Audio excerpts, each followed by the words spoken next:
Look, I know Greeny's going to like this one. Simply put, the ball does not have the same energy with Kyrie Irving on the floor. Boston averages 31 fewer passes per 100 possessions with him in the game this season, according to Second Spectrum. And I said Greeny would like that because Greeny's made the point that Kyrie actually shouldn't play, that they're better without Kyrie in the game. He's going to sit back and drink my tea. The numbers show that. Let's first start, though, because a lot of people, Jay Will, are talking about Kyrie's attitude, how he's handling all this, his leadership. What do you know about his leadership, his development in that area that's factoring in with the way some of this is going? I think we're watching it. I think Kyrie is the de facto leader on this team, but he's never really had to lead before. Last year, he didn't do that during the playoffs. He was on the bench. And I think this year they're going through the gauntlet. And sometimes I think when you're brilliant, it's hard to always have that come out of your mouth as far as how to communicate to people. I think Kyrie is a work in progress. But I don't also give that the main issue.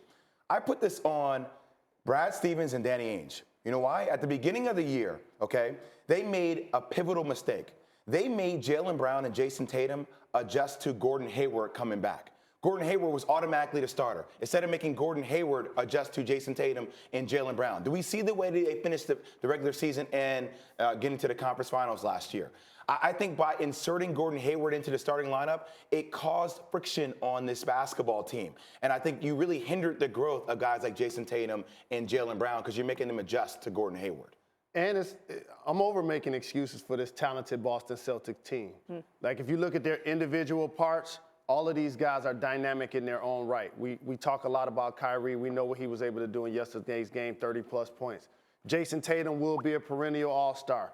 Rozier has what it takes to be a starting guard. Jalen Brown has what it takes to be all-NBA defense. Al Horford digressed a little bit from a guy that was an all-star last year. The parts are there. We talked this time last year at this desk about Brad Stevens possibly being the best coach in the entire NBA. We talk about Danny Ainge being the best GM in the entire NBA. So why can't they get it done? Teams are playing together. Teams are playing harder. Teams playing with more passion. This is a team that probably is going to lose in the first round of the playoffs. Crazy.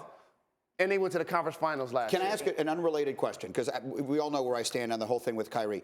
But I have an unrelated question. We talk a lot about how the Lakers, all believing they're going to be traded to New Orleans, created a distraction there. There are a lot of people who think that a lot of these young Celtics are going to get traded to New Orleans for Anthony Davis. To tie together the two big games of the morning here, do you think that is having any impact on them? Everything matters, and it has an effect on the Pelicans, too. So all three of those teams are dealing with different situations.